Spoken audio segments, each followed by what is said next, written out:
What is up? It is Sean Wright, and this is another edition of the Right on Real Estate Podcast, sponsored by Century 21 Wright Realty in Murfreesboro, Tennessee. We're right outside of Nashville, so we do a lot of Nashville real estate as well.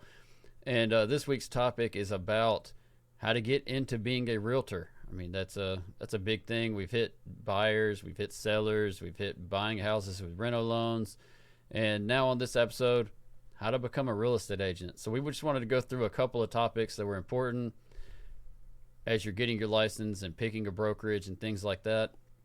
A lot of people just go for the shining lights and the glimmer, and that may not be the best bet for people. And that's a lot of the reason why upwards of 70% of agents are out of the business within 1 year, almost 90% out of the business within 2 years. It's because they didn't have a good fit to begin with. And some of these questions we're about to go over, and these are really important things when you're getting a real estate license. And let's be honest, some of it is, what are you getting a real estate license for? Are you getting a real estate license as a career? Like, you're going to be a career realtor, career real estate broker. You're going to own a company someday. You're in it for the long haul. You're going to retire a real estate agent. Or you see a real estate agent that drives around in a luxury car, lives in a big house, and you think there's lots of money involved, so that's why you're jumping in. I'll tell you what, most people I've ever met that got into the business solely because they thought there was a lot of money to be made, those are all, to my knowledge, have failed because they don't realize how much work goes into being an everyday real estate agent. It's not that you just go show homes and HGTV it and you're a real estate agent. There's a lot of hard work. There's a lot of phone calls. There's a lot of talking to people. There's a lot of networking events. There's a lot of training. There's a lot of learning the process. And you're signing legal documents every single day, so you got to know what you're signing. So those are a lot of things to think about. If you're getting in it just because you think you're going to get rich, just like every other get rich quick scheme, it just doesn't happen. Except this one, everybody said if you can get rich, everybody would do it. Well, everybody tries to do real estate at some point, and then you'll find out who's the few and the proud.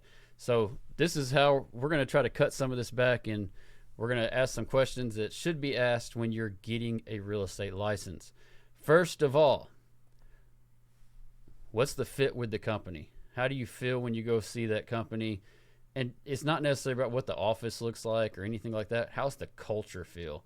How do the people in the office look? Do they look happy? Do they look drug out? Do they look like they hate being there? Do they look like they're just here just going through the paces? Are these people excited? Are they have smiles on their face? Do they look excited when you go see them? That's what's important. If you walk into an office and everybody's, oh, this really sucks, do you really want to work at that place? Maybe you're a person that walks around going, oh, this really sucks. And then you'll be a cultural fit. But fit is really important. You're going to be working with these people every day. Now, they are somewhat your competitors, but your home real estate people are supposed to be there to help you, help promote you, help you to make you successful as well. It's like the raising water raises all ships. So as that company grows, as that company sustains, hopefully it raises and sustains you. And as everybody grows, everybody gets better. So how is that fit with you? Which automatically transitions me to the next thing. When you go work for a real estate brokerage, the very most important relationship at that brokerage, bar none, is the relationship and the fit you have with the real estate broker that runs that office. I'm not talking about a team lead. I'm not talking about a mentor or a sales manager or whatever other title there is in that office. The actual real estate broker, that's the person that's liable for everything you do as a real estate agent. So you should be able to go talk to that person when you need to talk to that person. So how accessible is that broker? Is that somebody that, hey, I need to talk to you, Mr. Broker. Oh, well, come to me 3 weeks from Tuesday and we'll sit down and talk. Well, you may have a emergency real estate situation that needs handled right then. If you can't talk to the broker, then you're totally out. So that is pretty much, over anything, the most important question you can ask a brokerage when you're going to interview with them. How accessible is the broker? Like I said, not a mentor, not a team lead, not some jack that's considered a sales manager. None of those people are liable for your decisions or liable for how you make money. The broker is, and the broker is alone. Now, does that make a team lead or a mentor or anybody like that unimportant? No, they've got roles. But the broker is the person who can make the calls for you, who can give you questions, and who's liable for your decisions. If you're writing a contract and you do something that or write something that is detrimental to your client, the broker is going to be the one that has to explain it. So think about that. Brokerage access and how your relationship can grow with the broker is the most important thing overall, totally, to do when you're getting a real estate license. Number one. All right. Number two, a lot of people talk about what's commission splits, how do I make money at this company, things like that. In all honesty, this is the least important question a new real estate agent can ask. It's the least important. It's the least important for the whole entire career of that real estate agent. Here's why. We've already talked about the importance of a real estate broker and how they make the calls and how they make the decisions and how they're liable for your decisions. That's obviously the most important thing. The second thing, when you're talking about pay, what's more important? Your pay per transaction or your 1099 at the end of the year that shows you how much money you made that year?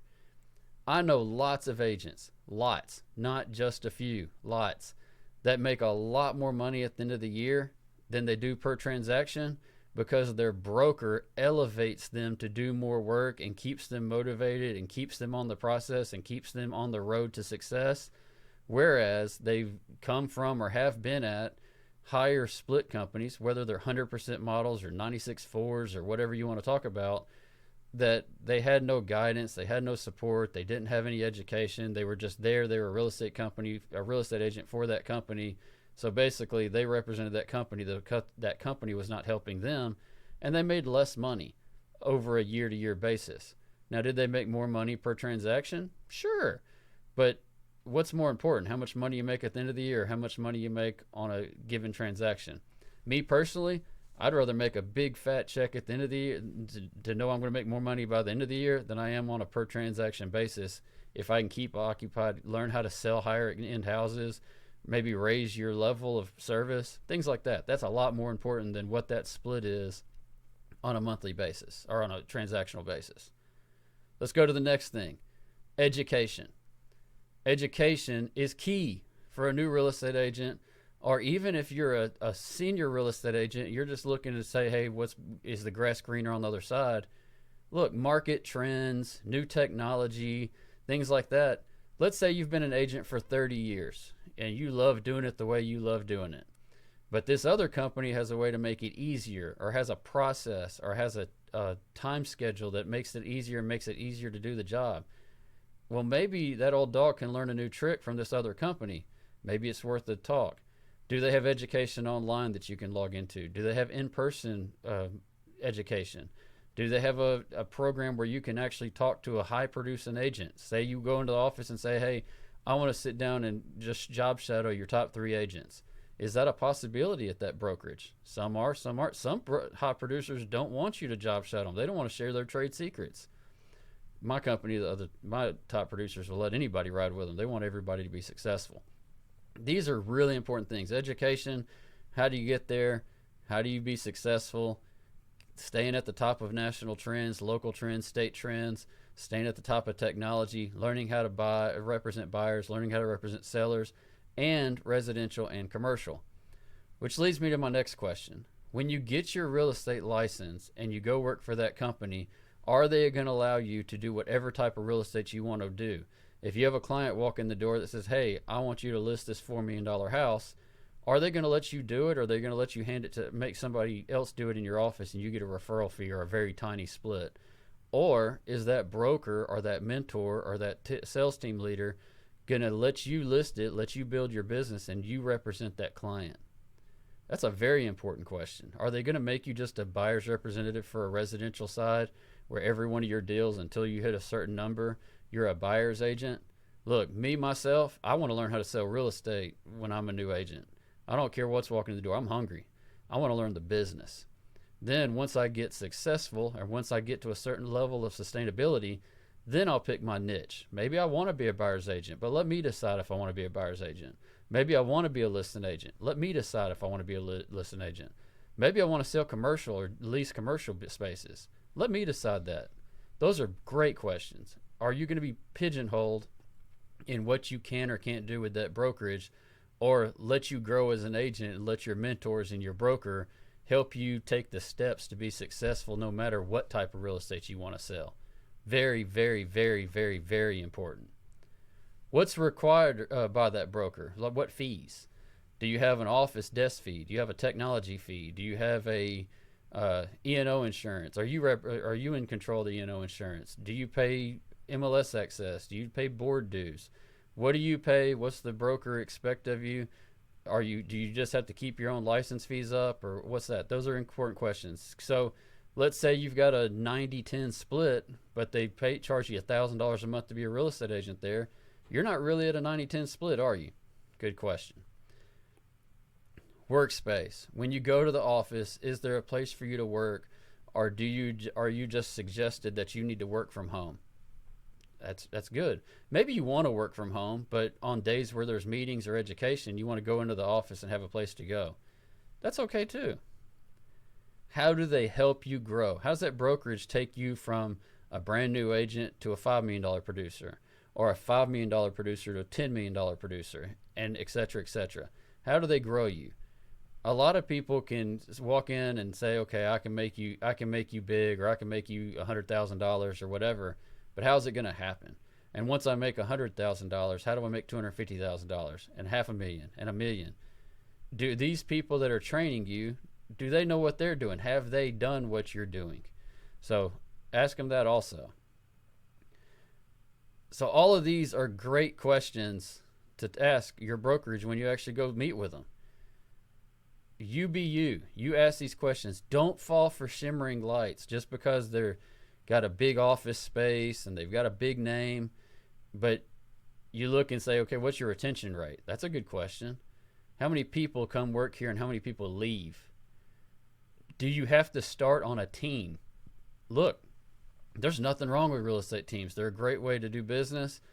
But if you're a new agent that really wants to be a big dog yourself one day, when you start on that real estate team, you're building that team lead at the top's name, or that team's name. You're not building your name. So as you grow in the business and you're learning these little things, you're making a little bit of money per transaction.